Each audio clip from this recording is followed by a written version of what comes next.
सियार और ढोल पंचतंत्र की कहानी। एक बार एक जंगल के निकट दो राजाओं के बीच घोर युद्ध हुआ। एक जीता दूसरा हारा। सेनाएं अपने नगरों को लौट गईं।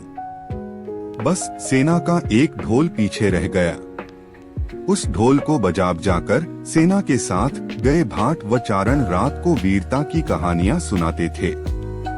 युद्ध के बाद एक दिन आंधी आई। आंधी के जोर में वह ढोल लुढ़कता पुढ़कता एक सूखे पेड़ के पास जाकर टिक गया। उस पेड़ की सूखी टहनियां ढोल से इस तरह से सट गई थीं कि तेज हवा चलते ही ढोल पर टकरा जाती थीं और ढमाढम की गुंजायमान आवाज होती। एक सियार उस क्षेत्र में घूमता था। उसने ढोल की आवाज सुनी। वह बड़ा भयभीत हुआ। ऐसी अजीब आवाज बोलते पहले उसने किसी जानवर को नहीं सुना था। वह सोचने लगा कि यह कैसा जानवर है जो ऐसी जोरदार बोली बोलता है ढमाढम। सियार छिपकर ढोल को देखता रहता, यह जानने के लिए कि यह जीव उड़ने वाला है या चार टांगों पर दौड़ने वाला। एक दिन सियार झाड़ी के पीछे छुपकर ढोल पर नजर रखे था। तभी पेड़ से नीचे उतरती हुई एक गिलहरी कूदकर ढोल पर उतरी। हल्की सी ढम की आवाज भी हुई। गिलहरी ढोल पर बैठी दाना कुतरती रही। सियार बड़बड़ाया, ओह, तो यह कोई हिंसक जीव नहीं है। मुझे भी डरना नहीं चाहिए।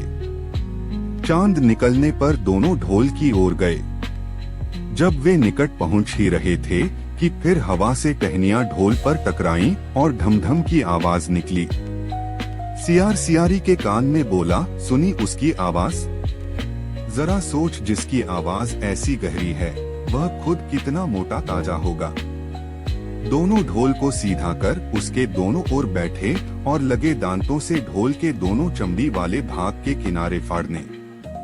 जैसे ही चमड़ियां कटने लगी, सियार बोला, होशियार रहना। एक साथ हाथ अंदर डाल शिकार को दबोचना है। दोनों ने हूं की आवाज के साथ हाथ ढोल के भीतर डाले और अंदर टटोलने लगे। अंदर कुछ नहीं था। एक दूसरे के हाथ ही पकड़ में आए। दोनों चिल्लाए, हैं यहाँ तो कुछ नहीं है, और वे माथा पीट कर रह गए। सीख, बड़ी बड़ी शेखी मारने वाले लोग भी ढोल की तरह ही अंदर से खोखले होते हैं। यह कहानी सुनने के बाद पिंगलक ने कहा, भाई मैं क्या करूं? जब मेरा पूरा परिवार और सभी साथी भयभीत होकर भागने पर तुले हैं, तो अकेला मैं ही कैसे धैर्य से रह सकता हूं? दमनक ने कहा, इसमें आपके सेवकों का क्या दोष है? जैसा मालिक करेगा वैसा ही सेवक करेंगे। तो भी आप तब तक यहाँ ठहरिए जब तक मैं उस आवाज के विषय में ठीक ठीक पता न लगा लूं। पिंगलक ने आश्चर्य से पूछा, क्या तुम वास्तव में वहां जाने की सोच रहे हो? दमनक इस स्थिति से लाभ उठाने की सोचने लगा। अब तो इस बैल से संधि या विग्रह कुछ भी करके पिंगलक को सहज ही अपने वश में किया जा सकता है। यही सोचता सोचता वह लौटकर पिंगलक के पास पहुंचा। पिंगलक उसे आते देख संभल कर बैठ गया। दमनक ने पिंगलक को प्रणाम किया। पिंगलक ने पूछा, तुमने उस भयंकर प्राणी को देखा क्या? दमनक ने कहा, आपकी कृपा से मैं उसे देख आया हूँ। पिंगलक को आश्चर्य हुआ, सच? पिंगलक ने अपनी झेंप मिटाने के लिए कहा, तो फिर उस बलवान जंतु ने तुम्हें छोड़ कैसे दिया? शायद उसने इसीलिए तुमको छोड़ दिया होगा कि बलशाली लोग अपने समान बल वाले से ही बैर या मित्रता करते हैं। कहा वह महाबली और कहा तुम जैसा तुच्छ विनम्र प्राणी।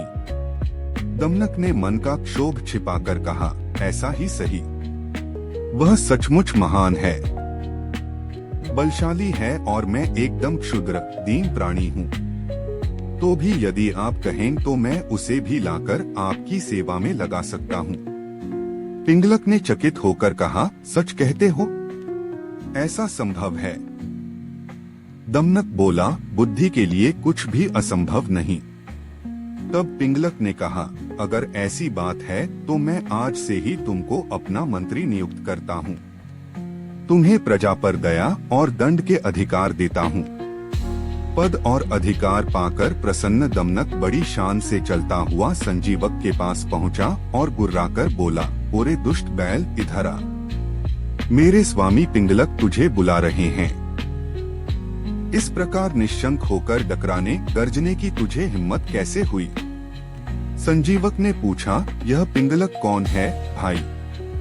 दमनक ने जवाब दिया, अरे तू क्या वनराज सिंह पिंगलक को नहीं जानता? अभी तुझे पता चल जाएगा।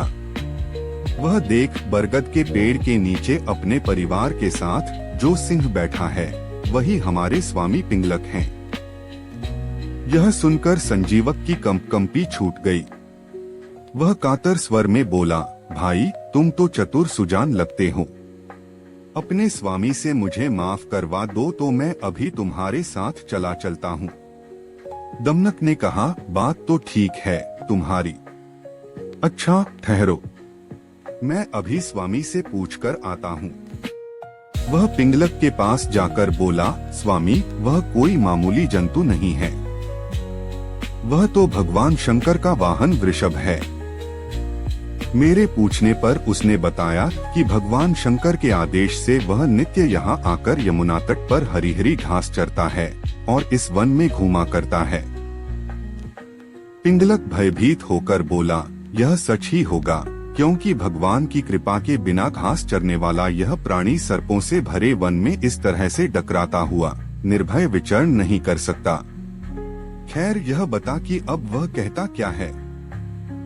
दमनक बोला, मैंने उससे कह दिया है कि यह वन भगवती दुर्गा के वाहन मेरे स्वामी पिंगलक सिंह के अधिकार में है, इसलिए उनके पास चलकर भाईचारे के साथ रहते हुए इस वन में सुख से चरो। मेरी बात सुनकर उसने आपसे मित्रता की याचना की है। पिंगलक बहुत खुश हुआ। वह प्रशंसा करते हुए बोला, मंत्रिवर तुम धन्य हो। मैंने उसको अभयदान दिया, लेकिन तुम मुझे भी उससे अभयदान दिलाकर मेरे पास ले आओ। दमनक अपनी बुद्धि और भाग्य पर इतराता हुआ फिर संजीवक के पास पहुंचा। बोला, मित्र मेरे स्वामी ने तुमको अभयदान दे दिया है, अब तुम निडर होकर मेरे साथ चलो। किंतु याद रहे कि राजा का साथ और कृपा पाने के बाद भी तुम हमसे उचित व्यवहार ही करना, कहीं घमंड में आकर मनमाना आचरण न कर बैठना। मैं समयानुकूल ही शासन करूंगा। मंत्री के पद पर तुम्हारे रहने से हम दोनों को राज्य लक्ष्मी का सुख मिलेगा।